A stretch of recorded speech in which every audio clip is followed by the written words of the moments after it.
Some knowledge can change the way you see things. Some knowledge is profound. But what about knowledge that's described as a secret?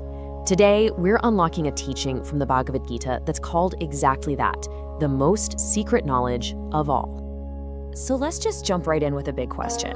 What is the most sacred knowledge? It's a question that has driven seekers for, thousands of years. And today, we're going to explore one of the most famous answers ever given. We're diving deep into Chapter 9 of the ancient Bhagavad Gita.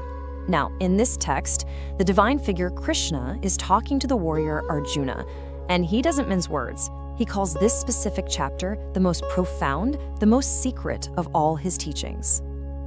So, where does a secret this big even begin? Well, it starts with a truly foundational and, let's be honest, a pretty mind-bending idea, trying to understand the very nature of the divine source of the entire universe.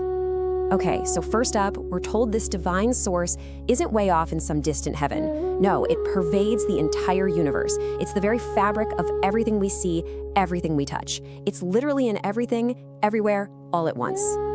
But here's the paradox. This is the part that makes it a real mystery.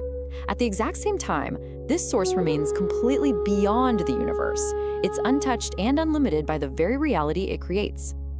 To try and wrap our heads around that, think of it this way. The source is the origin of everything, but it's totally unaffected by its own creation.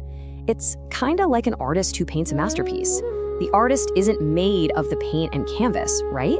That's the idea here. Now that is a huge cosmic concept, almost overwhelming. So how are we supposed to relate to something so vast? Well, that is the real heart of the secret. It's not just about some big intellectual idea. It's about how we can actually connect with that source. And this brings us to the core of the teaching, a simple but incredibly powerful path. And this is where things get really revolutionary. The text draws a sharp contrast between the old way, which often meant these huge, grand sacrifices and really complex rituals, and this new secret path. And what is this secret path? It's simply sincere devotion, a loving heart.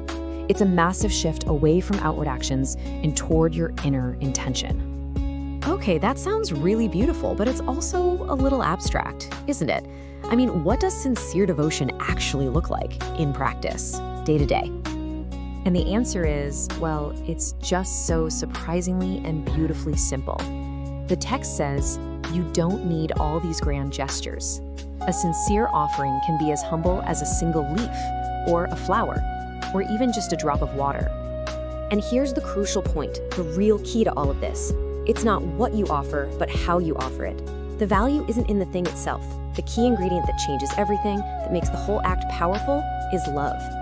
So if the how is more important than the what, that leads us to maybe the most powerful part of this secret knowledge, who it's for. This path isn't for some select group of perfect people. It is a universal invitation, open to absolutely everyone. And the text could not be more clear on this point. Who can walk this path? Anyone. It doesn't matter what their social status or background is, and maybe even more importantly, anyone, no matter what their past looks like. The door is just always open. So you start to realize this isn't about following a strict set of rules.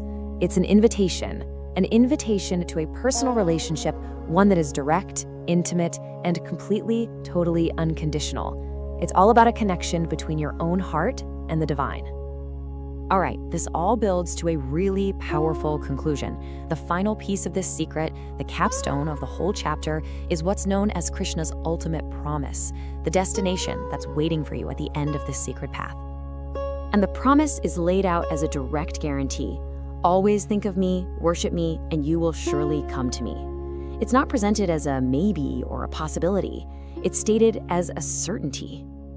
This isn't just wishful thinking. According to the text, this is the unbreakable promise sitting at the very heart of this sacred knowledge. It's the ultimate destination of a path that's walked with simple, loving devotion.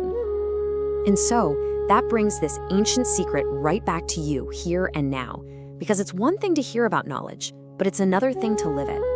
The question this teaching leaves us with is this: what could a simple, sincere offering, a kind word, a moment of gratitude, a loving thought, what could that look like in your life today?